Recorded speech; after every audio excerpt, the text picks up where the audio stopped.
আর কিছু চাই না। আমরা কারোর কাছে কিছু চাওয়ার নেই, শুধু আমাদের লোক চাই, আমাদের লোক ফিরে দেখ। আমার বাচ্চারা অপেক্ষা করে বসে আছে, বাচ্চা পরে ছাত্ররা আমাদের দেশ স্বাধীন করছে ভাই। আমরা এখন আশাবাদী যে ও যখন পালাই গেছে আমাদের লোকদের এখানে রেখে গেছে, যেখানে আজকে 2 দিন যাবত আমরা ডিজিএফআই তে সকাল থেকে দাঁড়ায় আছি, আমরা কোনো খোঁজ পাই নাই। এখন 3 জন যখন ছাড়া হয়েছে, 3 জন আমরা খবর পাইছি 3 জনকে ছাড়ছে, আজকেও মাইকেল চাকমাকে ছাড়া হয়েছে। এখন আমাদের দাবি একটাই, আমার কারোর কাছে কোনো অভিযোগ নেই, কারোর কোনো কিছু না, শুধু আমাদের লোকটা ফিরে দেখ। আমার মেয়ে রাস্তা 2 দিন যাবত খায় না, অসুস্থ হয়ে গেছে। আপনি হয়তো চিনা আমার মেয়েকে দেখছেন, রিদিকে দেখছেন, রিদি খাওয়া দাওয়া ছেড়ে দিচ্ছে। শুধু আমি বাসায় গেলে শুধু আমার মুখে দেখে ফেল করে থাকে, কিন্তু জিজ্ঞেস করে না মামুনি পাপার খবর পাইছে কিনা, শুধু তাকায় থাকে। প্লিজ আপনারা সাংবাদিক ভাইদের কাছে অনুরোধ যে আমাদের লোকগুলা ফিরে দেওয়ার একটা ব্যবস্থা করেন। আর আমরা 11 বছরে আমরা এখন আর পারতেছি না, আমরা দেশকে আবার কেন নিয়ে গেছে ছাত্র দলের সাধারণ সম্পাদক ছিল, ছাত্র দল করতো। একটা দল করা একটা অন্যায় না, একটা দল একজনে করতে পারে, কিন্তু তার জন্য তো তাকে গুম করে ফেলবে এরকম কথা না। 11 বছর ভাই, 11 বছর পার করে ফেলছে, আর পারতেছি না। এর জন্য আমাদের রাত দিন সব এক হয়ে গেছে। এখন আমরা চাই আমাদের লোক ফিরে আসুক, আর কিছু চাই না। আমি এটা শিওর না যে আমার বাবা আছে কিনা, কিন্তু আমার অন্য স্বজনরা তো আছে, কিন্তু আমার বাবা কোথাও না কোথাও তো আছে। আমি এতটুকু শিওর নিউজ পেয়েছি লাস্ট 2 দিনে যে আমার বাবা আছে।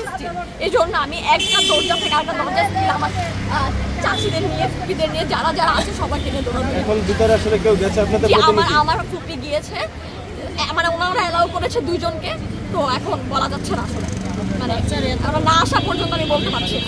সরকার আমলে আমরা কোনো বিচার পাই নাই, এখন আমরা সবার কাছে এই বিচার দাবি করতেছি। আমাদের লোক ফিরে দেন বাস।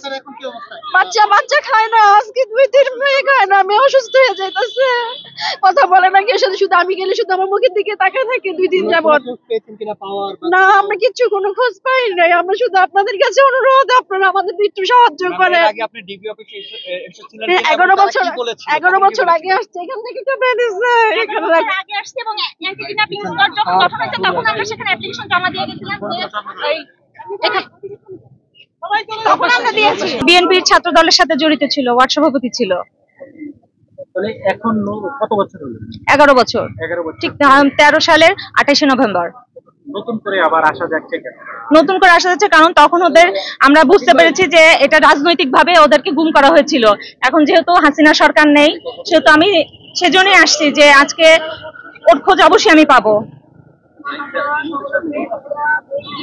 মানে এখানে কারণ অনেক বিভিন্ন আমরা আয়না ঘরের মাধ্যমে বিভিন্ন জানতে পেরেছি যে এরকম কিছু মানে সরকারের কিছু গোপন সেল আছে যেখানে এভাবে বছরের পর বছর মানুষকে গুম করে রাখা হয়েছে।